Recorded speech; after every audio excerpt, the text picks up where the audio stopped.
This is Terry Howe from the Talkback Fans Podcast, and you're listening to the BBQ Central Show with the incomparable host, Greg Rempe. Start the game! Let's go! We'll do it live. Okay. Well, do it live! I'll write it and we'll do it live! So to get that perfect barbecue, you use wood. Are you sure it's safe? Whatever. We put the lighter fluid on, strike your match, and... Oh! Should we call the fire department? That might be a good idea.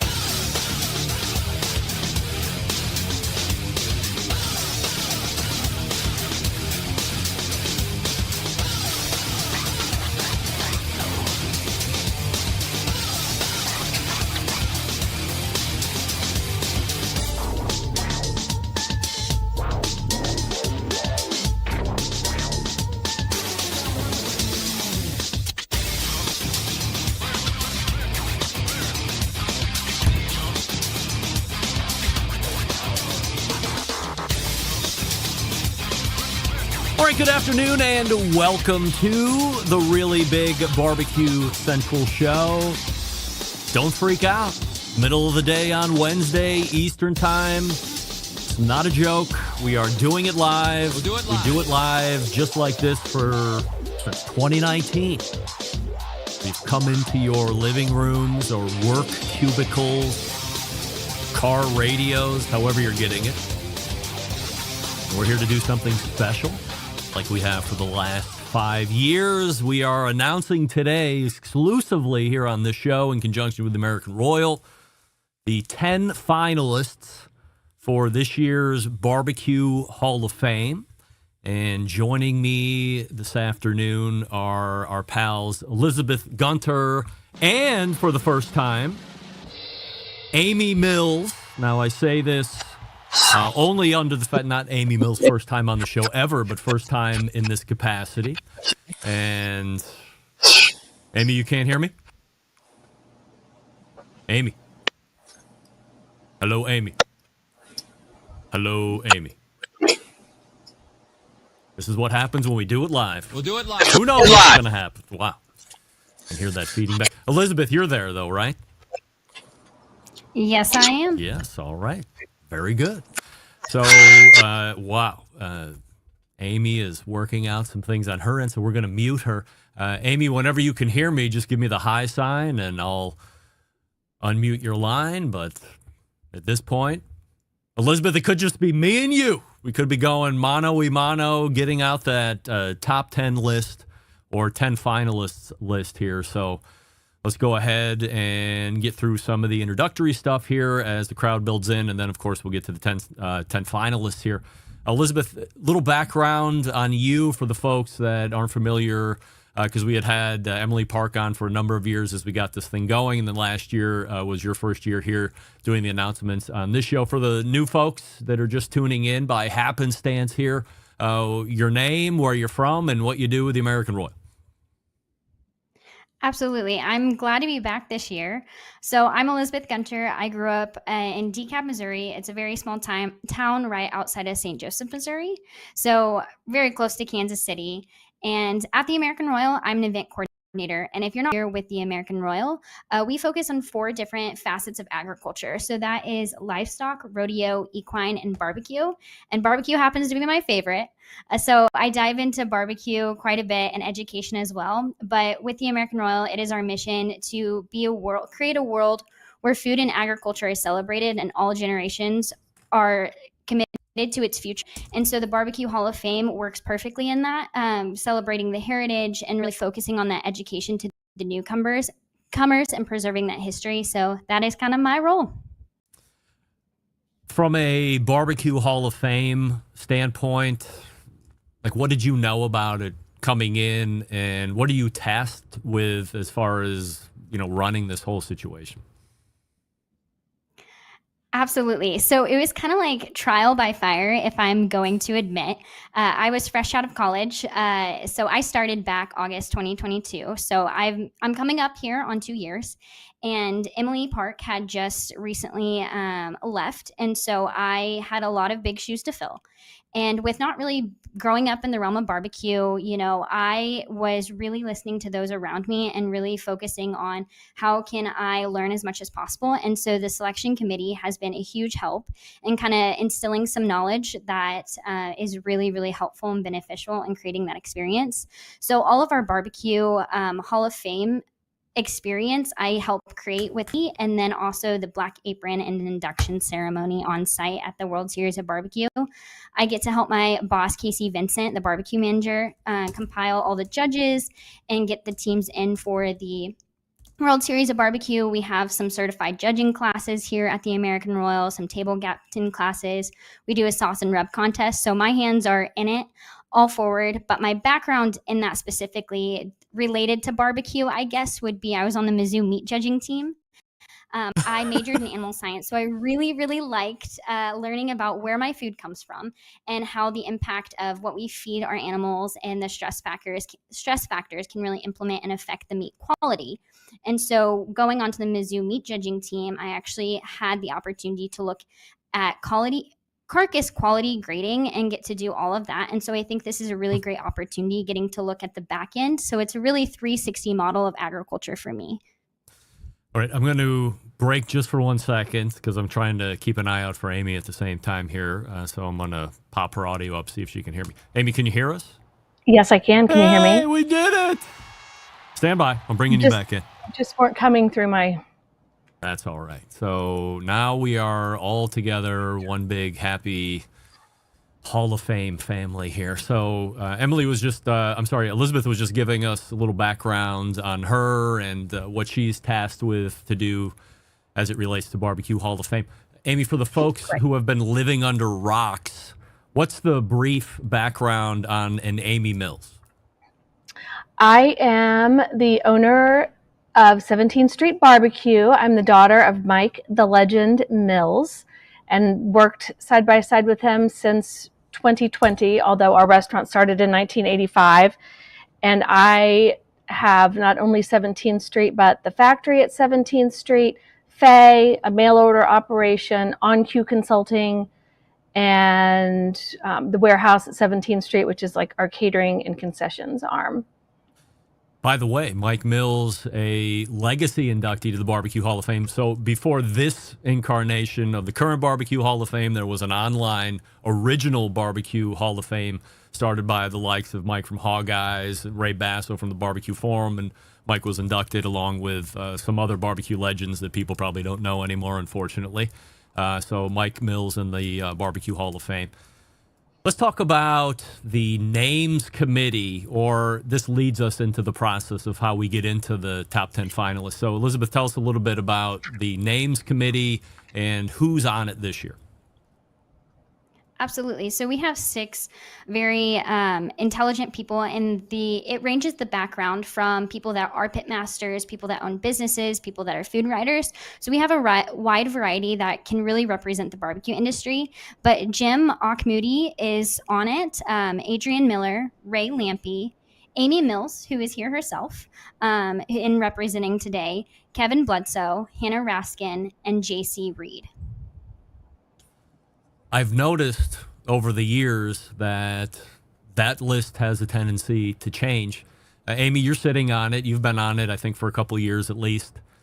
Is, as we call it in the trucking industry, slip seating. Is slip seating some people a good thing for new perspective in names committee, or could it lead to any type of an inconsistency? Well, I think it actually is an excellent practice because we have a very wide range of regions and people with a great depth of knowledge about barbecue. So I think it's very important to have a voice in all areas of the country, and this is an extremely well-rounded group of people. For the folks that don't know about the BBQ Hall of Fame process, Elizabeth, bring us right along from that initial nomination to where we are today. Absolutely. So the initial nomination, it is open all year round. Anyone and everyone is really encouraged to nominate an individual they see fit to go into the BBQ Hall of Fame. And so it goes from April to April is really when we close that down and really start picking through those. And so the selection committee will meet early on in the year, typically early February, and we will continue looking at everyone that has come about on the list. And then they start looking at who really fits the description of what it means to be in the BBQ Hall of Fame. And so that list this year we had over 83 nominations that included living and legacy. And so the selection committee take their time and look through that list and really narrow it down into their top 25. And it's really, really hard from there once they get down to that. And then they're like fighting it out, duking it out of who gets to be in the top 10. And that's really what happens. And then we're here today. So is it 83 unique nominations, or is it like 25 people, but there were some others that were nominated many different times? It is unique. There are people, there was one individual this year that was nominated 40 times, but that still only counts as one nomination as a unique nomination. That was me, wasn't it? Just kidding. It's a joke. I can't. Tough crowd. I can't tell my secrets. Amy, you're on the names committee, so when you are sifting through what we call like the main holding tank of nominees, do you have a personal criteria as to what the BBQ Hall of Fame means to you, and then how you are deciding, which in the holding tank get into your top 25 before you start arguing for a top 10? That's a great question. I think that I share the same ethos as the rest of the nominating committee. So we are really looking at people who have made a deep contribution to barbecue, often in more than one area, but there's always a nod to preserving the legacy of barbecue. And then, of course, people who are extremely well-rounded, and they may be on TV and have a book and a restaurant, and they do it all. So, we are certainly looking kind of at the depth and breadth of a person's contribution and experience in the world of barbecue. All right, a couple of last questions here before we make the announcements. For the folks that were in the general nomination pool, Elizabeth, how long are they then eligible for, or do you have to be nominated each year to be in consideration? Absolutely. So you do not have to be nominated each year. Once your name is put in, you are in there for 3 years, and then it's up to the committee to decide if you fall off or not. And then any time that your name is entered back in, then it's another additional 3 years. So every time your name is put in, it's 3 more years under your belt. You get to stay on. Once you're on the finals list, how does that differ, or what's the process there? So that doesn't really change much. The finals list is the committee will select the top 10 that they feel like this year is well qualified for this year. The hard thing is everyone is so deserving of this award and achievement on this list. But I think they really look at how many people have been on that list before and really try to keep them on that list as much as possible so they get one step closer to being inducted. But there isn't so for instance, we're going to be putting in 4 people into the BBQ Hall of Fame this year. Those 6 people that don't get in aren't immediately carried over to the finals list for next year. They have to be reconsidered or re-argued for again to make the list. That is correct. They are rediscussed. All right. So, Amy, what happens after today, after we've revealed these top 10 names? What's going to happen? So after today, everybody is going to be so excited and able to share the news because it's a huge accomplishment just to land on this top 10 list.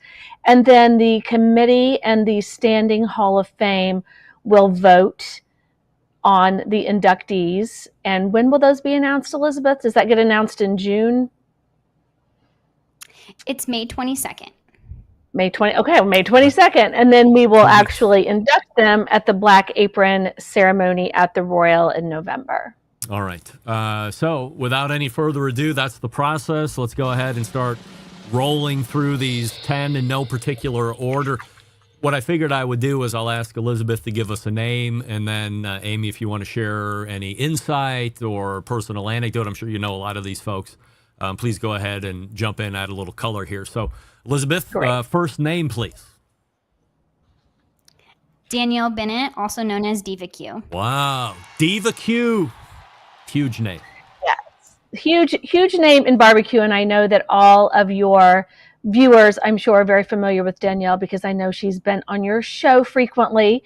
Danielle has really done it all. She qualifies as a very well-rounded candidate. She has an acclaimed television show. She has award-winning books. She competes and has had great success on the competition circuit. She teaches classes.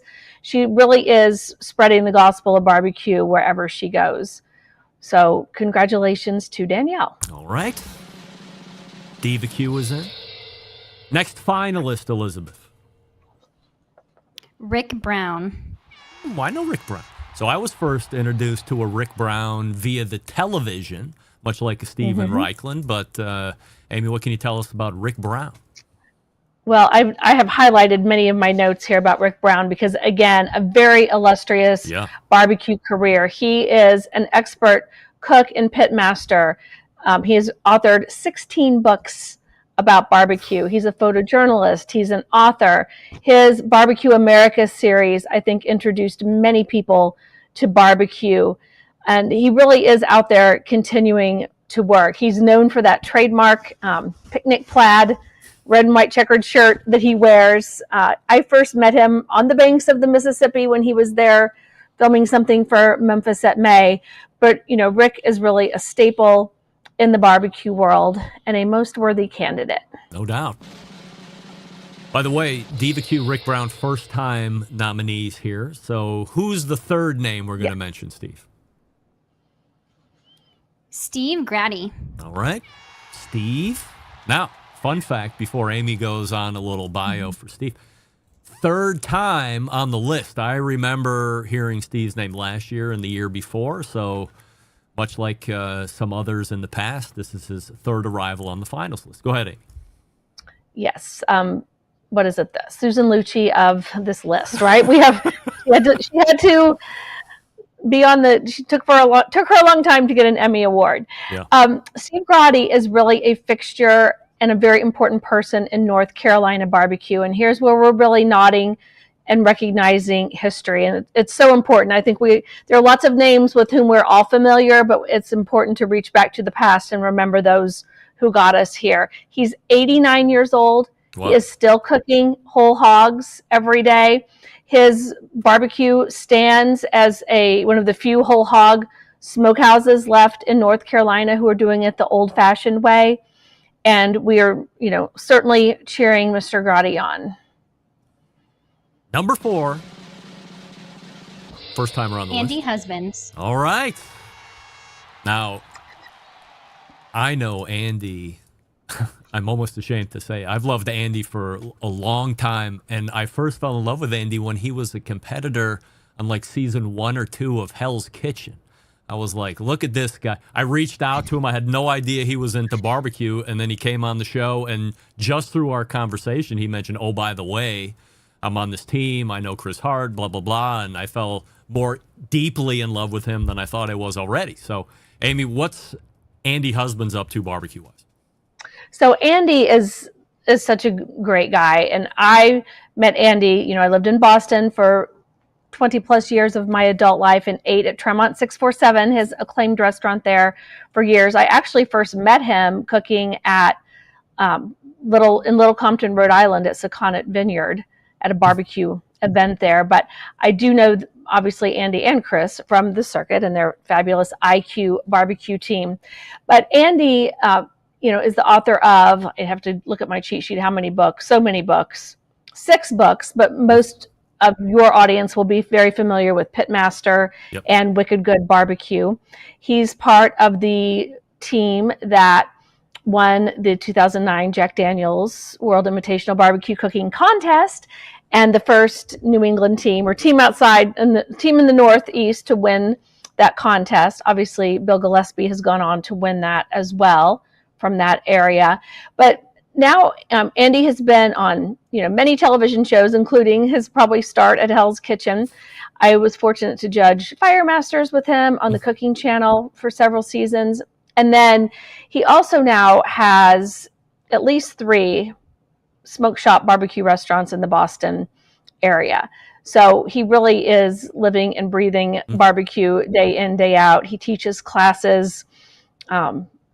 He's just very passionate about barbecue, and he's another one of those culinary people, a chef who has gone full on into barbecue. First time nominee, by the way. Happy Yes. for Andy there. All right. Number 5, who's next? David Close. Ooh, famed pitmaster. I once owned a Close for a number of years, given to me by a friend, so very familiar there. Amy, what about Dave Close? So Dave started making his pits in 1986. So he has a very long barbecue career. Everyone in Texas knows him. Many people in Texas and beyond have one of those custom built Close pits. He was really still trying to pioneer trail cooking. He's been on Pitmasters. He is very much a character, and somebody with whom very many people in the barbecue world would be familiar. Congratulations to Dave Close. By the way, second time on the finals list. He was on for the first time last year. Number 6, where are we at, Elizabeth? Fast Eddie. All right. Ed Morin, a longtime friend of my show, and I guess what people most associate with Eddie, and I'm not going to try and steal any thunder here, Amy, but maybe what they don't realize is how good of a competitor he was before he got into some other things. So what else can you tell us about Eddie? Well, yes, Eddie is a very fierce competitor, but he is also known for pioneering that gravity-fed pellet cooker, and then teaming up with Cook Shack to make them not only for the backyard, but obviously now many barbecue restaurants use those Fast Eddie, those Cook Shacks, FECs. And Eddie, is this his first time on this list? This is Eddie's second time. That's what I thought. Okay. It's all running together for me. But second time on the list, a very worthy competitor. He's another pit guy now on our list. We have David Close and Eddie, 2 totally different kinds of pits, 2 very different careers in barbecue, and both people very worthy of being on this list. Not that it matters, but Fast Eddie, also a Barbecue Central Show's guest Hall of Fame member as well. Okay. That might tip the scales. Elizabeth, number 7. Philip McClard. All right. Now, admittedly, not a name I am immediately familiar with, and that's why we have the expert here to make sure that everybody's up to speed. So what do we know about Phil, Amy? So McClard's in Arkansas, and I don't know how many Arkansas people you have following your show, but it is a household name in Arkansas, very, very synonymous with barbecue and old line barbecue. When I called him to tell him about this award, I kept calling, and finally the person said to me, he only works from 2 a.m. to 10 a.m. So I had to adjust the time I was calling him. He is the 3rd generation running McClard's. McClard's started in 1928. Wow. And has served presidents. They are just a very illustrious barbecue restaurant and most worthy of a Hall of Fame nod.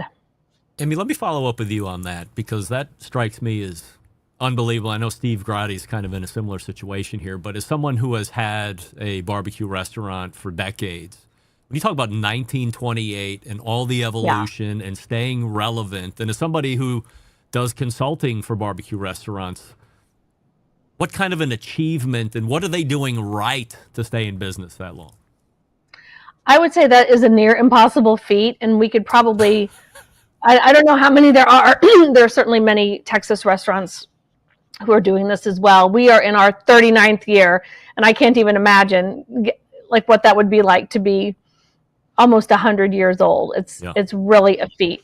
You have Big Bob Gibson, who's coming up on their 100th. So they're in that category.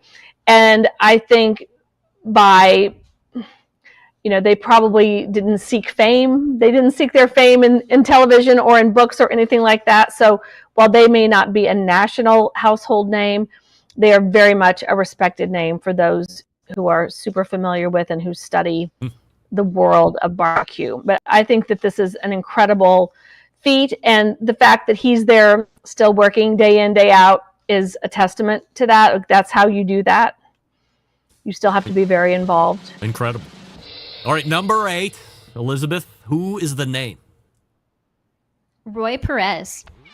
Ooh, I know Roy. By the way, McLeod's first-time nominee, and if my notes are right, Roy Perez also first-time nominee. I know Roy, not personally, but I certainly know who he is. I know the look. I know where he's from. What about Roy, Amy? So I think that Roy and those mutton chop sideburns of his are very synonymous with Texas barbecue. He has been at Christ's Market since March 25th, 1987. He was hired with zero experience, but Rick Schmidt took him in, trained and mentored him. He started off in sausage and learning all of the subtleties of sausage making and sausage cooking. And now, of course, anytime you see a picture of Texas barbecue, you very well might see one of those pictures of Roy Perez wielding a knife with a big slab of brisket on a cutting board in front of him. He is very loyal to the Schmidt family.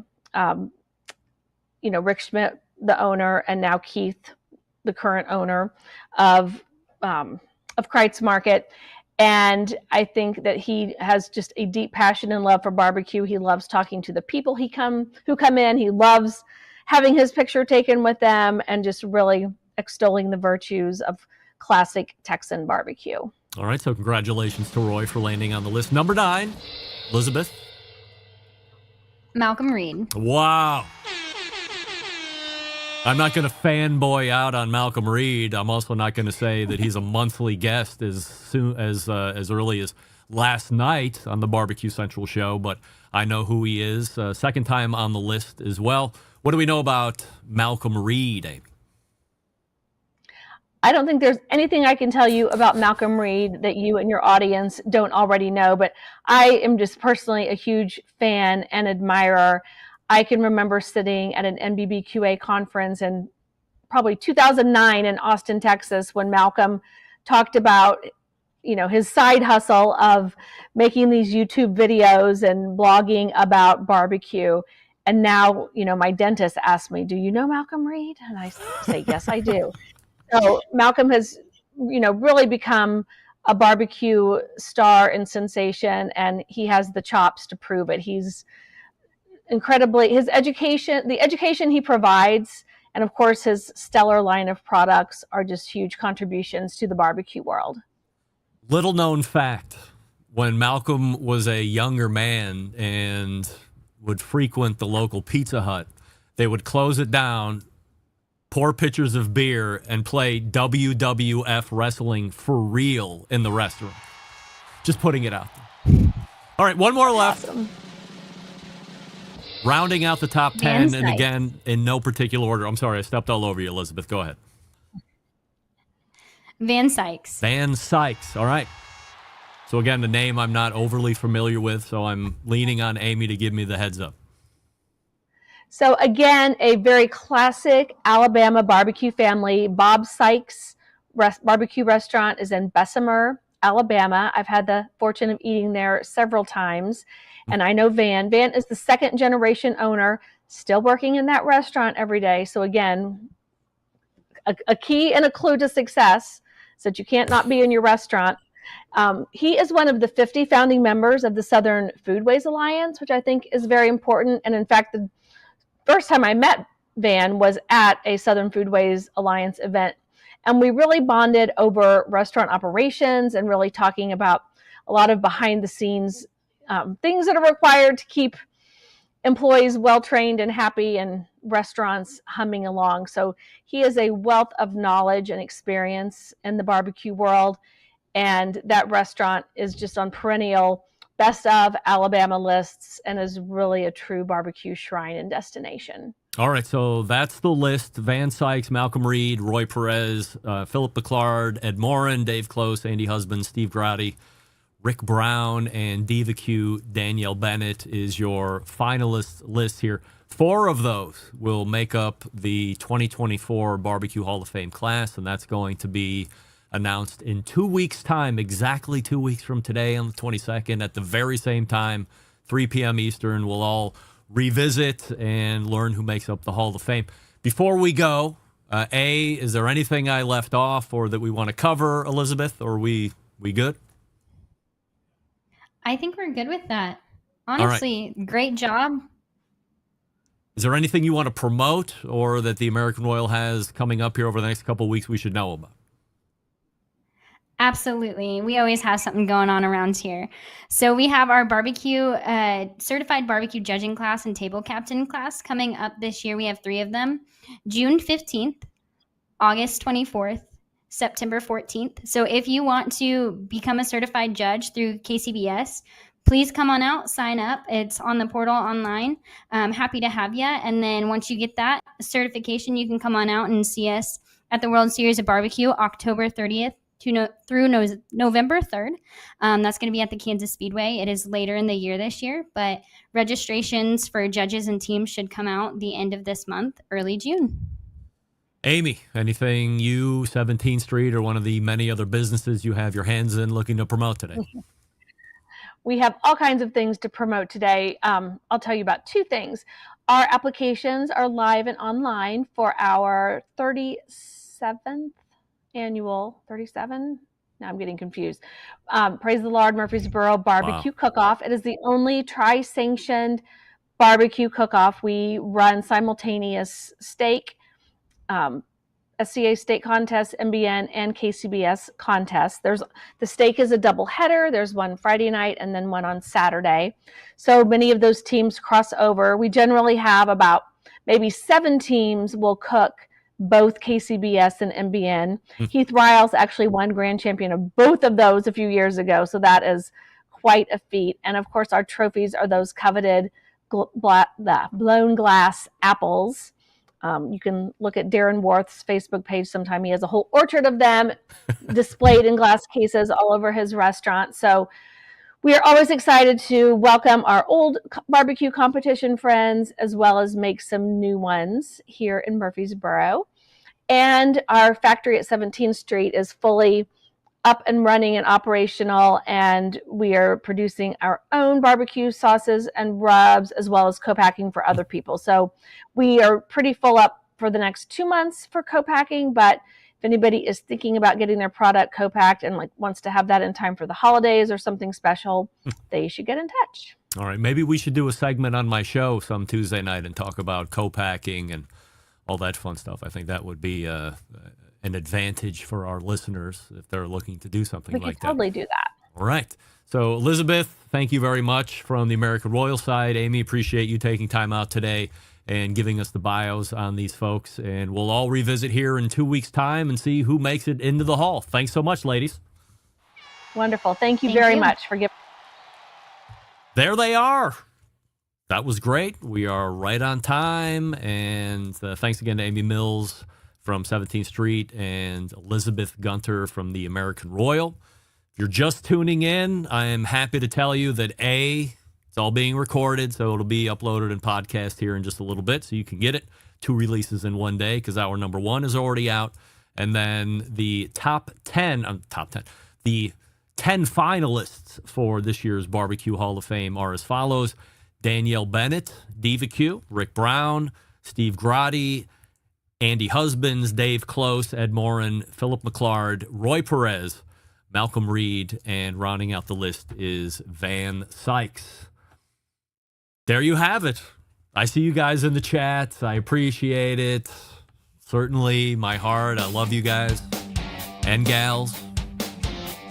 Maybe next year, we'll keep efforting. We'll get there some year, maybe not. Okay, so there you have it. 10 finalists. As I mentioned, 2 weeks from today at 3 p.m. Eastern, we learn who's in the hall. We'll have legacy members as well. We'll also learn if there's going to be an impact award or not. That's not something that happens every year. Thanks again to Amy Mills from 17th Street and Elizabeth Gunter from the American Royal. And until next Tuesday, at 9 p.m. Eastern. This is your program host and proud U.S. American saying September 11th, 2001. I will never forget. Good afternoon now.